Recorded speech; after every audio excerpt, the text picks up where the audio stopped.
You wake up when your body is ready. No alarm, no schedule, no place you need to be. You sit up, stretch, and ask yourself one question. What should I do today? For 99% of human history, this wasn't a hypothetical. This was every single morning for roughly 300,000 years. And the answer to that question looked nothing like the life you're living right now. Modern humans spend about 90,000 hours of their lives working. That's roughly 1/3 of your waking existence dedicated to a job. But for the overwhelming majority of human history, jobs didn't exist. There was no employment, no wages, no boss, no career ladder to climb. So what did people actually do all day? Let's start with what we know for certain. In 1963, archaeologist Richard Lee conducted a study that would change how we understand prehistoric life. He tracked the daily activities of the Dobeju Hwansi people in Botswana, one of the few remaining groups still living in a way that resembles pre-agricultural human life. He found that adults spent about 2.5 days per week acquiring food. That's roughly 17 hours. The rest of the time, they did whatever they wanted. And here's the important part. This pattern shows up everywhere anthropologists look. The Hadza in Tanzania, the Ache in Paraguay, the Martu in Australia. Completely different environments, different continents. Same result, about 15 to 20 hours per week spent on survival activities. For context,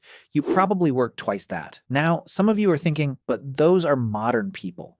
How do we know ancient humans lived the same way? Fair question, and the answer comes from bones. When archaeologists compare skeletons of ancient humans to early agricultural populations, the difference is dramatic. Farmers were shorter. Their bones show signs of nutritional deficiency. Their teeth were riddled with cavities from grain-heavy diets. They had arthritis in their spines from repetitive labor, and they died younger. Ancient human skeletons, taller, stronger, healthier teeth, less joint damage. Their bones tell a clear story. They were doing less repetitive physical labor, not more. But the most fascinating evidence comes from something archaeologists found that shouldn't exist if survival was a constant struggle: art. In 1994, explorers discovered Chauvet Cave in southern France. Inside were paintings created roughly 30,000 years ago. Horses, lions, rhinoceroses, rendered with perspective, shading, and movement. These weren't crude stick figures. This was sophisticated art that required skill, planning, and most importantly, time. Someone spent hours, maybe days, deep inside a cave by firelight, painting animals on a wall. Not for survival, not for food, for beauty, for meaning, for something to do. In Blombos Cave in South Africa, archaeologists found 100,000-year-old perforated shell beads, tiny holes drilled through seashells, clearly meant to be strung together as jewelry. The nearest coastline was 20 kilometers away. Someone walked 40 kilometers round trip just to collect shells, then spent hours carefully drilling holes with stone tools, just to look good. In 2008, researchers found a 40,000-year-old flute carved from a vulture bone in Germany. 5 finger holes,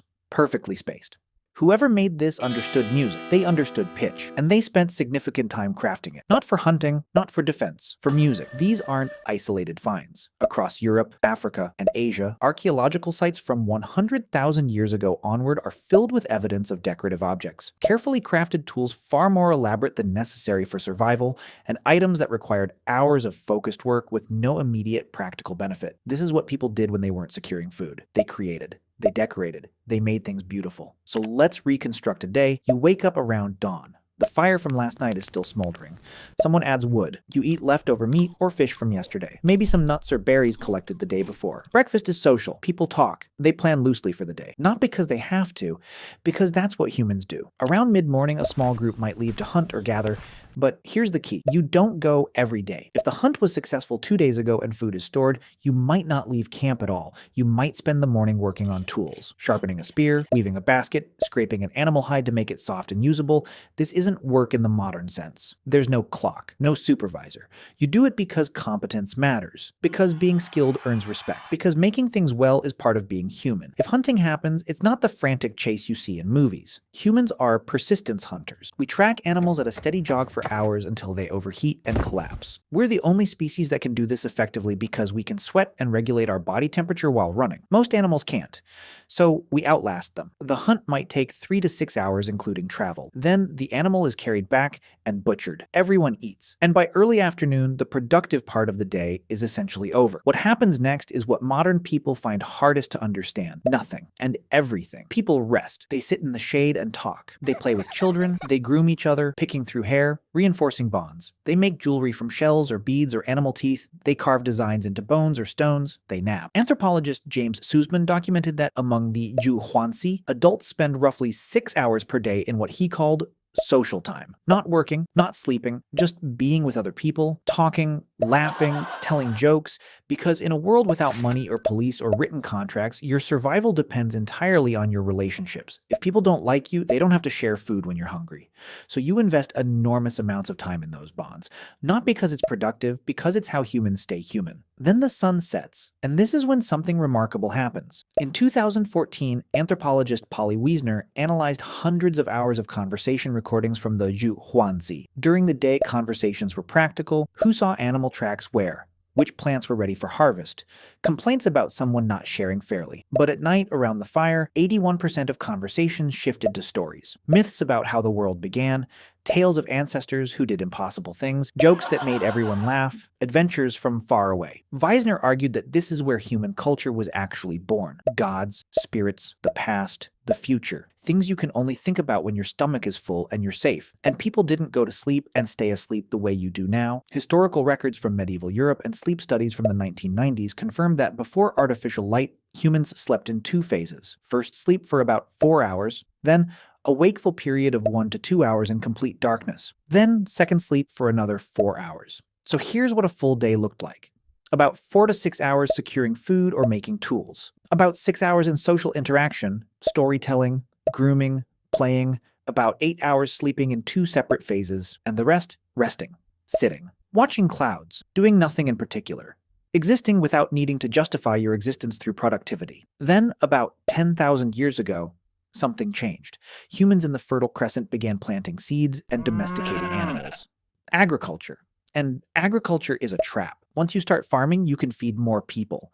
More people means you need more food. More food means more farming. Within a few generations, populations exploded and there was no going back.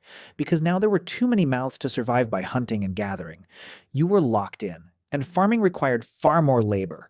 Plowing, planting, weeding, harvesting, storing, defending crops from animals and raiders. The skeletal evidence is unambiguous. Early farmers worked harder, ate worse, and died younger than the hunter-gatherers who came before them. But the population kept growing, and with larger populations came specialists. Toolmakers, potters, weavers, inventors, then soldiers, priests, administrators, and eventually jobs. Employment. The idea that your time belonged to someone else in exchange for resources. By the time we built cities, the original human lifestyle was gone, replaced by schedules, obligations, the need to work most of your waking hours just to survive in the system we created. Today, you spend 90,000 hours working.